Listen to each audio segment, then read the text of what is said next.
19.1 Memory Organization. Before studying dynamic memory management, we should have complete knowledge about the memory organization. Here, memory can be classified into 5 groups. 5 groups. The first one is registers. Second one, stack. Third one, heap. Fourth one, code area. Fifth one, data area. So, in this manner, we can classify, we can divide entire memory.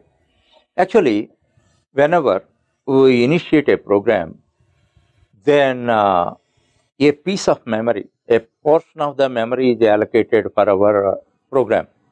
Don't expect that entire memory, entire RAM of the computer is in the control of the current program. So, operating system allocate a portion of memory. That portion of memory is divided into these 4 parts. And as far as registers are concerned, 2-3 times earlier I explained, you know, CPU registers. CPU, in order to perform its job properly, it maintains small pieces of memory, 16-bit memory, small bits of memory, small pieces of memory. These are called registers.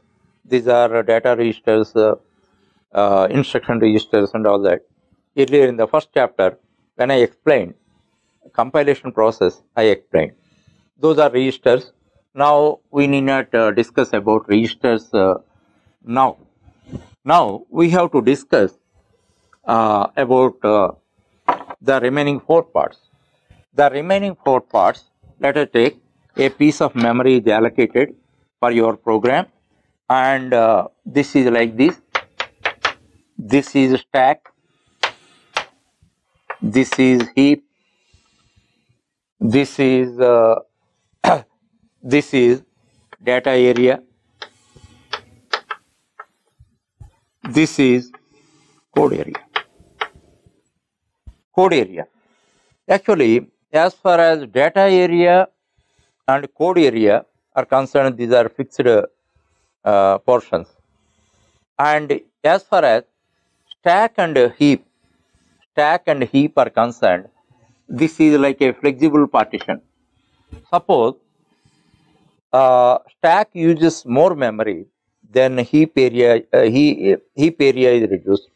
Heap uses more memory, stack area is reduced. Before that, you have to understand this thing.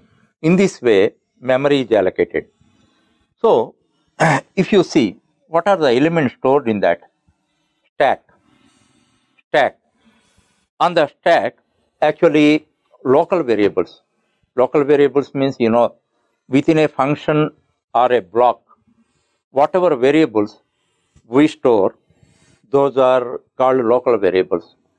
Local variables are stored on the stack area, and function arguments, that what you call parameters or formal arguments.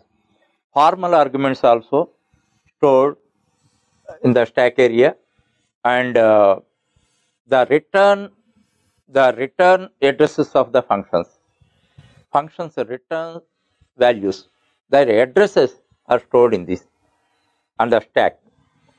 And heap, I explain about the heap in the next concept.